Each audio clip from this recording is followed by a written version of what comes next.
మనం స్వర్ణాంధ్రప్రదేశ్ తయారు చేశాం. విజన్ స్వర్ణాంధ్ర 2047. ఇందులో స్పష్టంగా పెట్టింది హెల్తీ, వెల్తీ, హ్యాపీ సొసైటీ. ముందు ఆరోగ్యం ఉండాలి, అదే మరి ఆదాయం కూడా పెంచాలి, ఆనందంగా ఉండాలి. అందుకే అనేక కార్యక్రమాలు తీసుకున్నాం.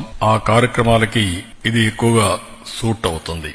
రెండోది కూడా చూస్తే యోగా అనేది ఒక పాజిటివ్ థింకింగ్ ని అలవాటు చేస్తుంది. ఎప్పుడైతే పాజిటివ్ థింకింగ్ వచ్చినప్పుడు హెల్త్ గాని వెల్ బీయింగ్ గాని ఆటోమేటిక్ గా బెనిఫిట్ అవుతాం. ప్రతిరోజు ప్రతి ఒక్క వ్యక్తి 1 గంట ప్రాణాయామం, ఆసనాలు, అదే సమయం మెడిటేషన్, ఈ 3 మనం ప్రాక్టీస్ చేసుకోగలిగితే ఇంకా టెన్షన్ లేదు, స్ట్రెస్ లేదు, కోపం లేదు.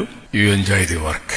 ఇన్ బిట్వీన్ ఎవరికైనా స్ట్రెస్ అయితే 2 నిమిషాలు మెడిటేషన్, బ్రీతింగ్, ఈ 2 ఇవన్నీ కూడా సింపుల్ ఆసనాలే.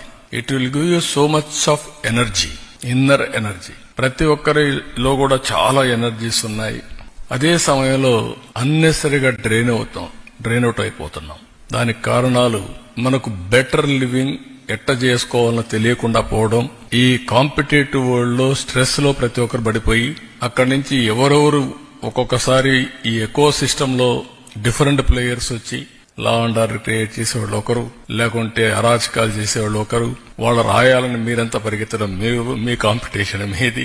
ఈ కాంపిటేటివ్ వరల్డ్ లో అందరం కూడా మన ఫోకస్ మిస్ అయిపోతున్నాం. కాబట్టి దీంతో చాలా వరకు ఇవన్నీ సెట్ అవుతాయి. అదే సమయంలో చాలా ఆర్గనైజేషన్స్ పనిచేస్తున్నాయి.